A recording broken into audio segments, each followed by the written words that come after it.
Darla and Mark. This is our 26-foot 2017 Sunseeker Class C that we named Serenity. We travel the U.S., work camp in the summer and usually the fall. We're amateur photographers, landscape and wildlife, who love birding, hiking, history, cemeteries, horror movies, and heavy metal music. Join us on our adventures.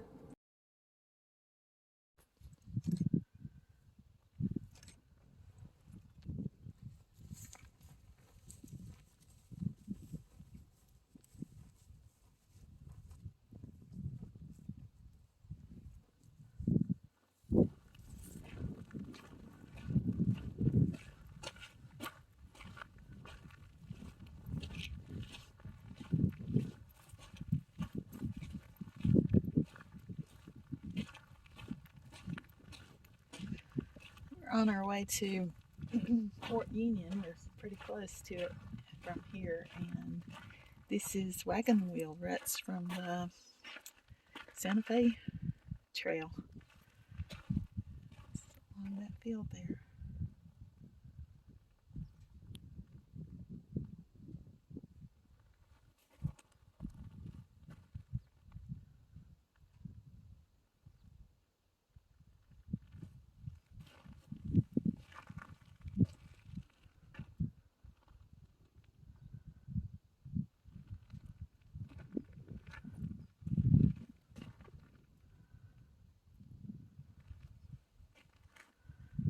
Indigenous Trail to International Highway.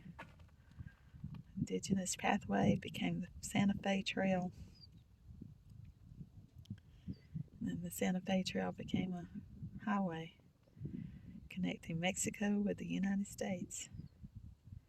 900 miles from its eastern terminus at Franklin, Missouri to its western terminus at Santa Fe.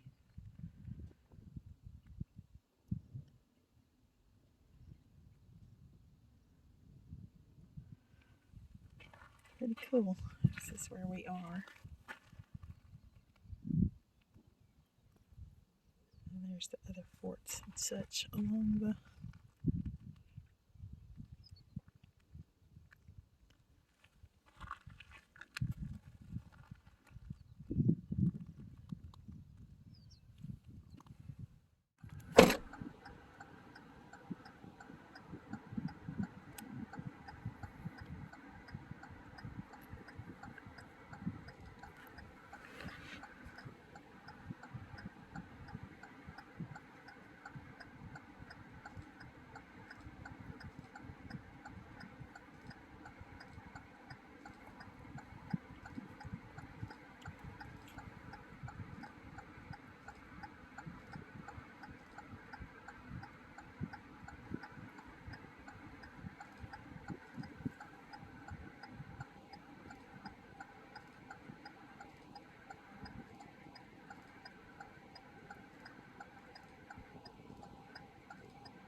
He's just gonna walk down the road.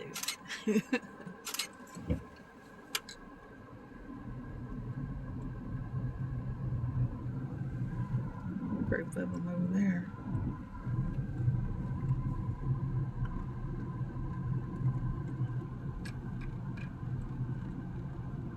Stop running. I think he can't decide. I think part of his group's on one side and part's on the other. If we get beside him where he'll stop. I don't think he's gonna stop. He's trying to find a way through that fence. Yeah.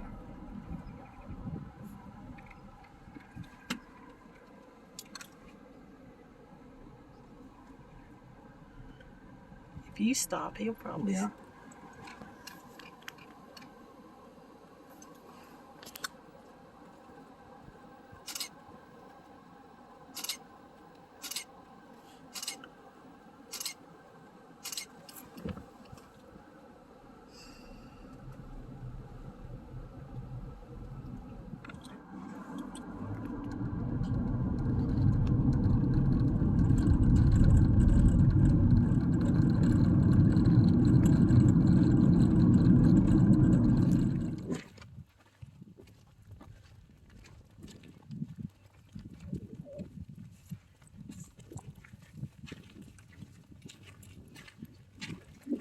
a loop trail.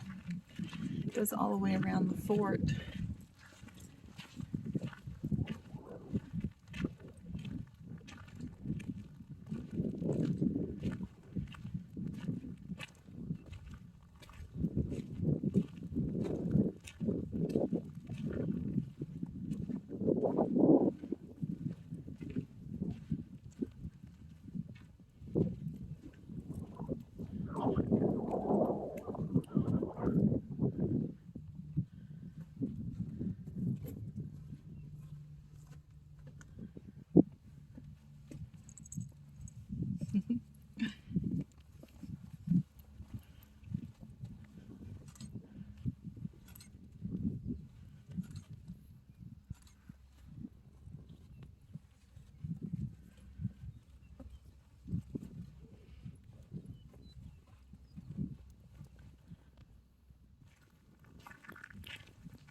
And here is a portion of the Santa Fe Trail through Fort Union.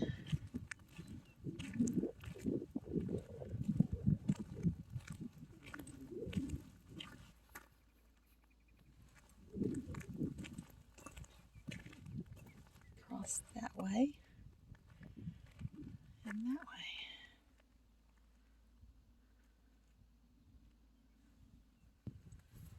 This is remaining earthworks from the Civil War.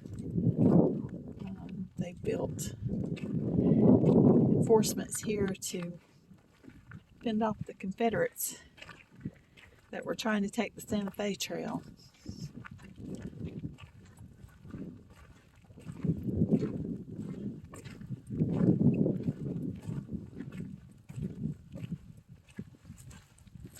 See the entrenchments.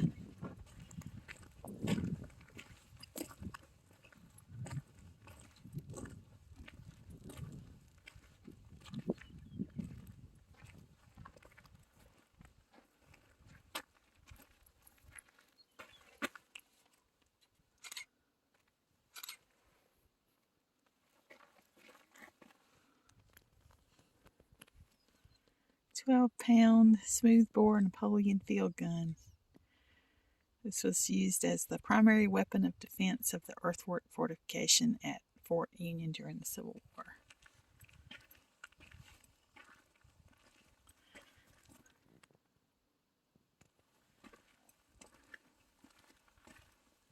Mind your shot. Yeah, I was waiting to. I didn't want to get in yours.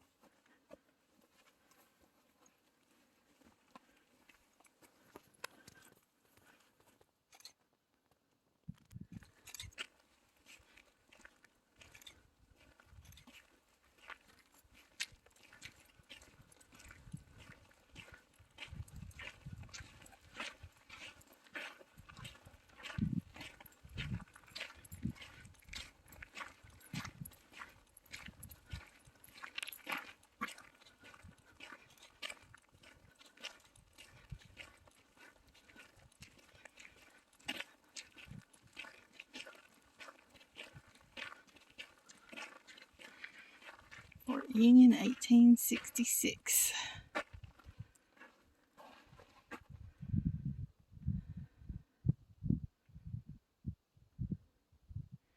This was the third Fort Union. Yeah. First fort lasted 10 years. The second, a rough earthwork, was used only during the emergency of the early Civil Wars, which is what we just looked at. And this is the third, which was the largest and longest lasting army facility built here. We're going to go try and see the first one when we leave here. So, oh, rattlesnakes in ruins are dangerous. Please stay on the trail.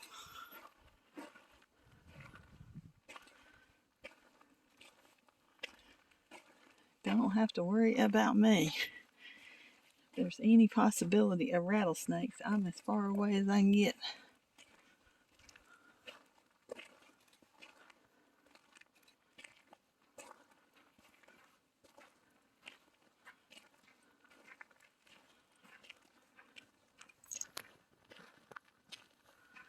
And there's the flag, so that must be the parade ground.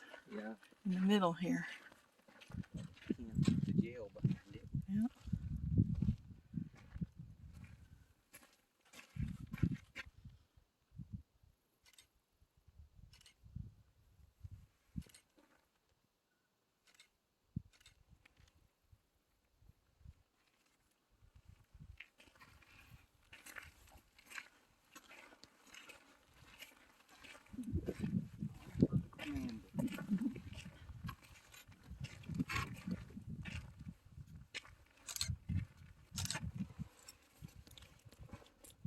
These were all the officers' quarters.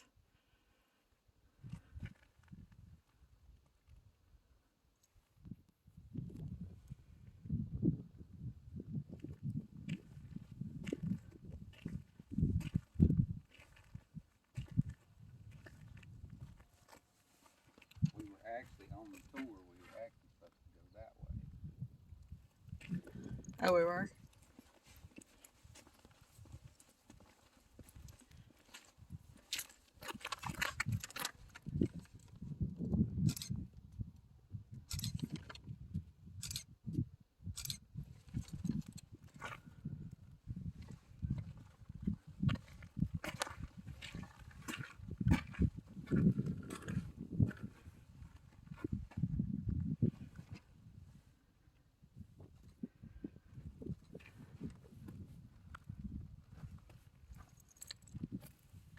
Pretty accurate. Is it? Yeah. It's 10 minutes to 11. Huh. This was the quartermaster's office.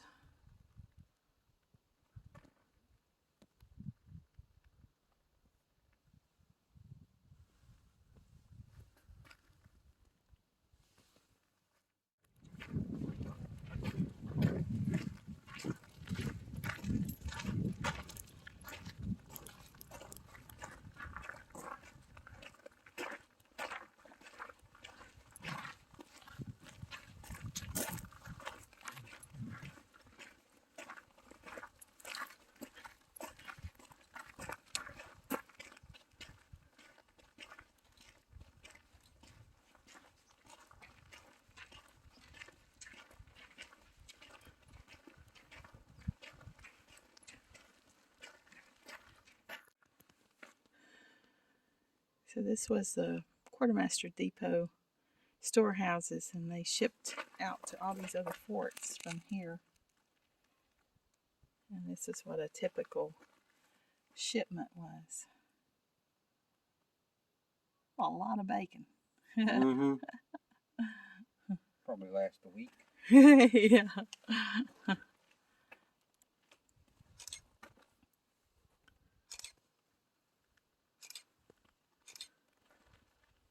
The shot right down through there. Yeah, I got that too.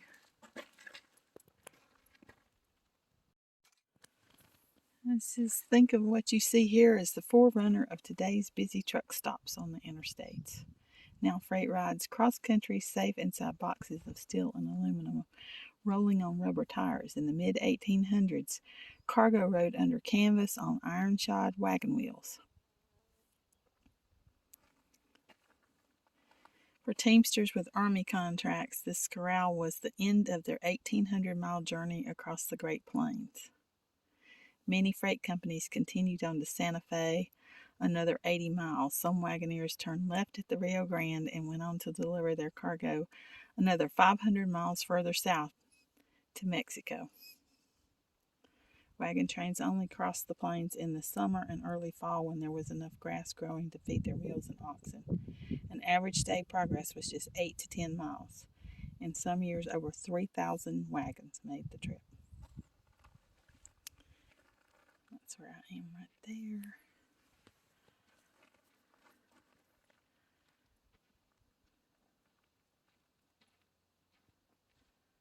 There's Mark, who's been chasing pronghorns.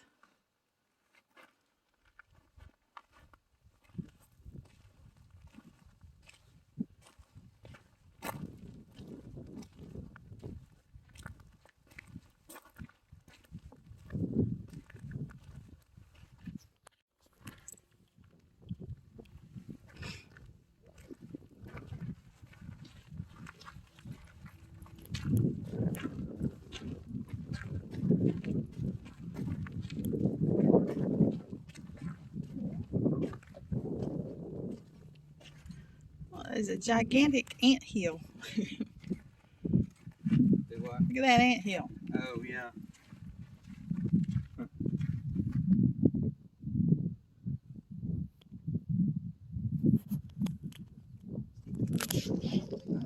Don't think so.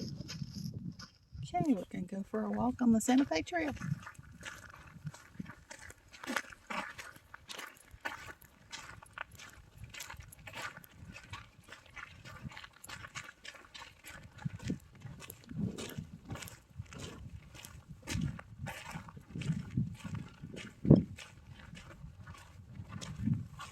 Guess you can walk up here. Guess so.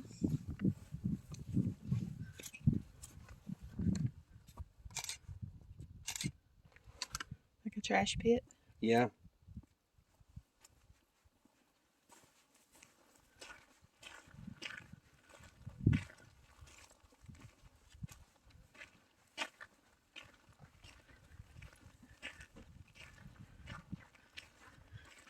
I see pronghorn.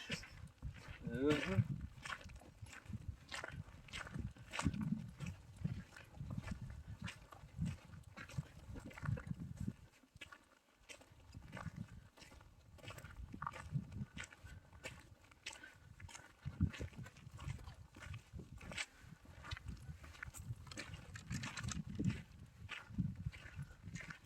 This part that we're walking about.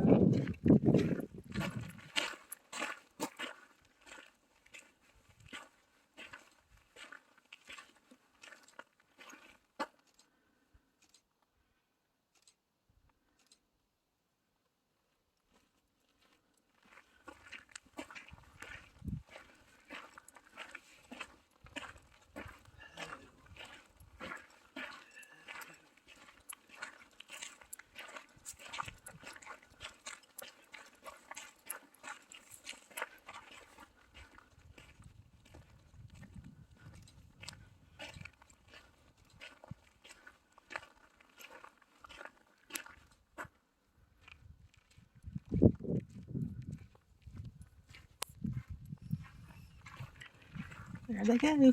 Yep.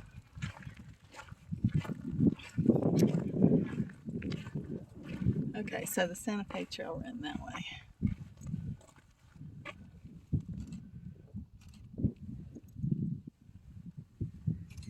Get the pronghorns running on the Santa Fe Trail.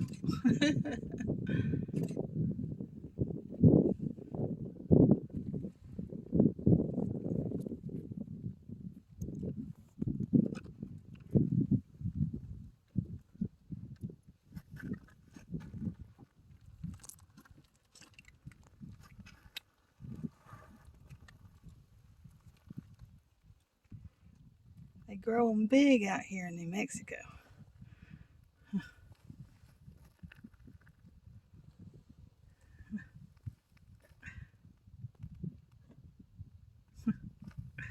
All right, you can put him down, let him hop There we away.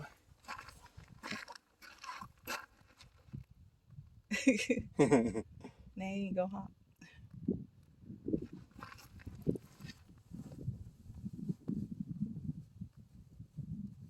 Get that big, they have to get out of the grass with that. Yeah. Okay. So this is where the guard tower was, and right next to it is the jail, Prison. the prison. Okay. And then these U-shaped buildings on this side were the barracks.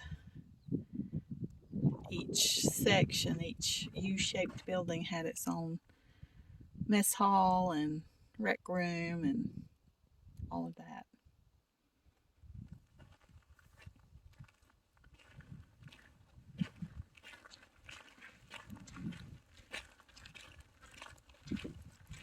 There's the flagpole again with the cannon.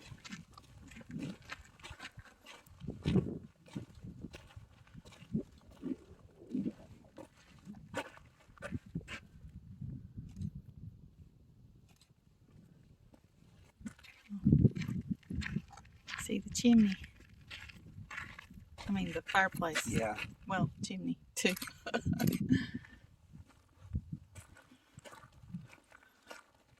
They kept a lookout for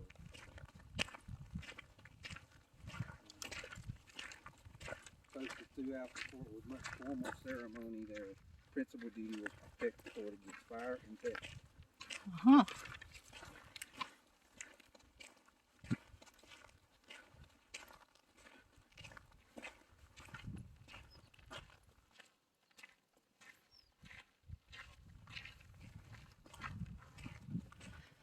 See what the sign says.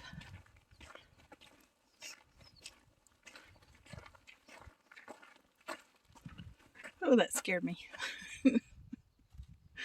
There's a black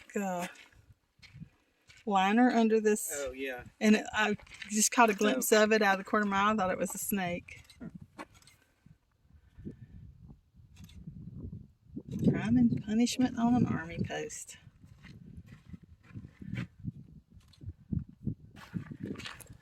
Coming up now on the Fort Hospital.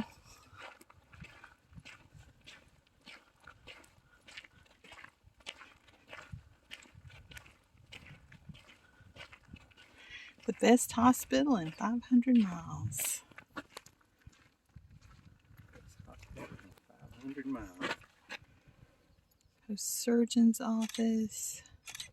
Dispensary was behind that. And storerooms.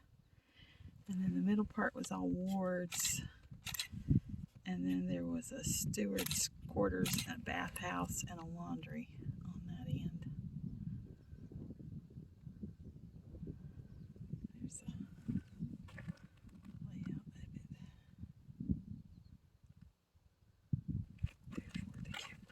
it. The dead. Oh, the dead house. Yeah. Been over there. And the latrines are on the other corner.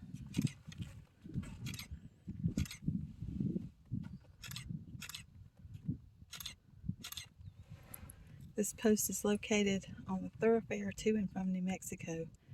It is the base of supplies of the district. There are at all times men in the hospital not belonging to the command at Fort Union, but who have taken sick or hurt while en route to or from other points and been detained at this post for treatment.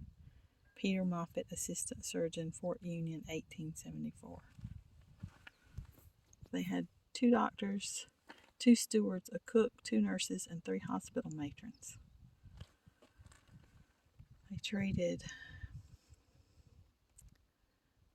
blisters, boils, burns, cuts, colds, coughs, childbirth, fevers, flu, pneumonia, ulcers, gonorrhea, syphilis, scurvy, scarlet fever, typhoid, smallpox, diarrhea, delirium, opium overdose, alcoholism, rheumatism, broken bones, gunshot and arrow wounds.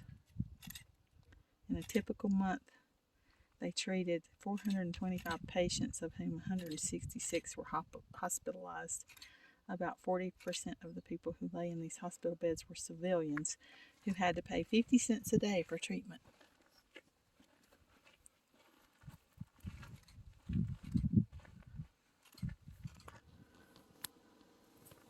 So the adobe structures in the distance there was the arsenal for the fort, built in 1867, but this was the site of the first fort in 1851. But they raised that wooden fort in 1867 to build this arsenal, and then they moved the fort over where we just came from, which is over in that direction, and built adobe structures. This arsenal supplied armaments to military posts throughout New Mexico until 1882. So the Sangre de Cristo Mountains, which means blood of Christ, often snow-covered, they're the southernmost of the Rocky Mountains, rising to an elevation of 13,161 feet at Wheeler Peak near Taos, New Mexico. And then the Black Mesa is in that direction. It's remains of an ancient lava flow. And then Cerro Pelon, which is Baldy Peak, is right there. And It is a cinder cone volcano rising to an elevation of 8,871 feet. It's part of the same volcanic activity that created the Black Mesa lava flow. And Fort Union is right there below it. And then these are the Turkey Mountains.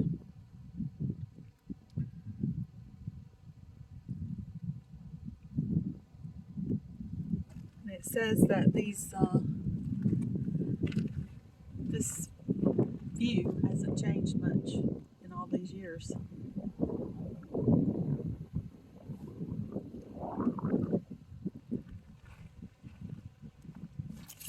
Heading back downtown because we missed seeing this is where Red Dawn was filmed. Go across.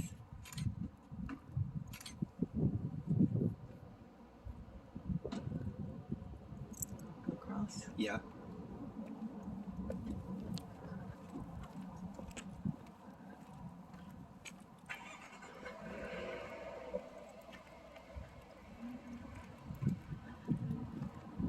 Where the Great Plains meet the mighty Rockies.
Like and subscribe.